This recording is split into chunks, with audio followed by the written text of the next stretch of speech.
Deputy CM Pawan Kalyan ఓ trend set చేశారు. ఇప్పటి వరకు తాను చెప్పినవన్నీ ఉత్తి మాటలే కాదు, ఆచరణలో కూడా చేసి చూపిస్తారని ప్రూవ్ చేశారు. ఆయన తిరుమలలో శ్రీవారి దర్శనం కోసం వెళ్లిన పవన్ తన కూతురు తరపున డిక్లరేషన్పై సైన్ చేశారు.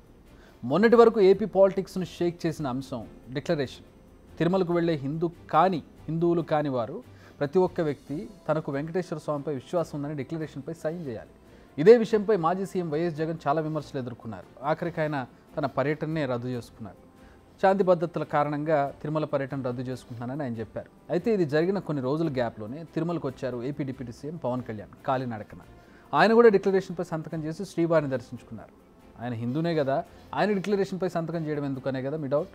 బట్ దానికి ఒక రీజన్ ఉంది. ఆయన మూడో భార్య కూతురు ఆయనతో కూడా ఉంది. సో ఇప్పుడు మనం విజువల్స్లో చూస్తున్నది ఆవిడ మూడో భార్య కూతురు. ఆమె పేరు పోలీనా అంజని. ఆమె క్రిస్టియన్. సో అందుకే ఆమె తరపున పవన్ డిక్లరేషన్ ఇచ్చారు.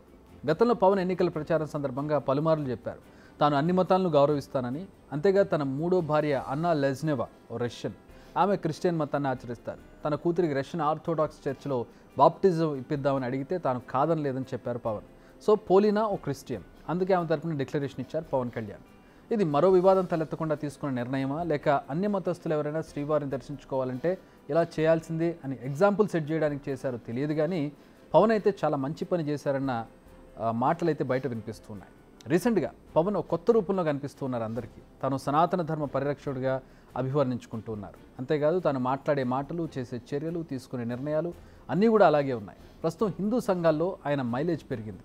సరిగ్గా ఇదే సమయంలో ఆయన కూతురును క్రిస్టియన్గా పరిచయం చేయడాన్ని ప్రజలు ఎలా ఈ వర్గం ప్రజలు ఎలా రిసీవ్ చేసుకుంటారన్నది చూడాలి. అయితే ఇక్కడ రెండు కోణాలు ఉన్నాయి. ఫస్ట్, తాను ఓ హిందూ అయ్యి ఉండి తన కుటుంబానికి మత స్వేచ్ఛను ఇచ్చారన్న పేరు రావచ్చు. సెకండ్, తను కల్ట్ హిందూ అయ్యి ఉండి కుటుంబంలో క్రిస్టియన్స్ని ఎందుకు ఆహ్వానించారన్న విమర్శలు కూడా రావచ్చు. నాణ్యానికి ఇంకొక కోణం. బట్ ఆయన భార్య అన్నా లెజ్నోవా చాలా ఏళ్లుగా ఎవరికీ కనిపించలేదు. ఆమె రీసెంట్గానే ప్రజల ముందుకు వచ్చారు, పూజల సందర్భంగానో ప్రచారం సందర్భంగానో. కానీ ఆమె మీడియాకు కనబడిన ప్రతిసారి కూడా హిందూ సాంప్రదాయాలను ఆచరిస్తున్నట్టే కనిపించారు. మనం అనుకున్నట్టు పూజల విషయంలో అనేక పూజల్లో పాల్గొన్నది మనం చూసిన దృశ్యాలు. పవన్ చేసే దీక్షలకు ఆవిడ సహకరించారు. సో 4 గోడల మధ్య ఆమె ఏ మతాన్ని ఆచరిస్తున్నారనేది ఆమె పర్సనల్గా, ఆమె ఏ మతాన్ని ఆచరిస్తారనేది ప్రజలకు తెలియదు. అది ఆవిడ పర్సనల్. ఆమె ఓ హిందూగానే ప్రజలు ఊహించుకున్నారు ఇన్ని రోజులు ఆ పూజల్లో పాల్గొన్నప్పుడు. కానీ ఇప్పుడు ఈ ఊహలను డిక్లరేషన్తో తనంత తానుగా బద్దలు కొట్టారు పవన్. వైసీపీ నేతలకు చెప్పకనే ఓ సందేశాన్ని పంపారు. ఇలా ఎవరైనా చేయొచ్చు, తాను కూడా అధికారంలో ఉన్నాను, డిక్లరేషన్ ఇవ్వాలని ఎవరు కూడా డిమాండ్ చేయలేదు. చిన్నపిల్ల కాబట్టి ఆమెను కూడా వివాదంలోకి లాగే ఉద్దేశాలు కూడా ఎవరికి ఉండే అవకాశం లేదు. కానీ పవన్ ఆ ఛాన్స్ తీసుకోలేదు. హుందాగా డిక్లరేషన్ ఇప్పించారు తన కూతురుతో. ఇంతకుముందు ఎప్పుడు పొలీనాను ఎవరు చూడలేదు. ఫర్ ది ఫస్ట్ టైం తన రెండో కూతుర్ని లోకానికి పరిచయం చేశారు పవన్ కళ్యాణ్. అది కూడా 7 కొండలవాడి సన్నిధిలో. కానీ తిరుమలలో తన కూతురిని క్రైస్తవ మతస్థురాలుగా పరిచయం చేయడమే కాస్త కొంచెం డిఫరెంట్గా అనిపించిందని చెప్పాలి. కానీ ఓ సరికొత్త డిస్కషన్కు తెరలేపారు పవన్ కళ్యాణ్.